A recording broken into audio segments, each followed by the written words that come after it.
একাত্তরের মহান মুক্তিযুদ্ধের যিনি ছিলেন মহানায়ক, তিনি ছিলেন বগুড়ার গাবতলীর বাগবাড়ি যুবরাজ শহীদ রাষ্ট্রপতি জিয়াউর রহমান, যার জন্ম না হলে এই বাংলাদেশ স্বাধীন হতো না। যে জিয়ার জন্ম না হলে আমরা পেতাম না লাল সবুজের পতাকা।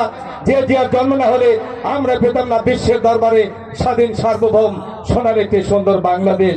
সম্মানিত উপস্থিতি, সে জিয়ার সৈনিক আজকে প্রধান অতিথি আসন্ন জাতীয় সংসদ নির্বাচনে দিলে ধানের শীষের এমপি পদপ্রার্থী এই নির্বাচন পরিচালনা কমিটির যিনি আহ্বায়ক, আমাদের সকলের শ্রদ্ধেয় শিবগঞ্জ সরকারি ডিগ্রি কলেজের সম্মানিত ইংরেজি বিভাগের অধ্যাপক সাবেক এবং শিবগঞ্জ উপজেলা বিএনপির সাবেক বিপ্লবী সাংগঠনিক সম্পাদক আমাদের প্রিয় স্যার অধ্যাপক নজরুল ইসলামকে মাইকেল ভোলা মধ্যে জানাবো কথা বলবার জন্য।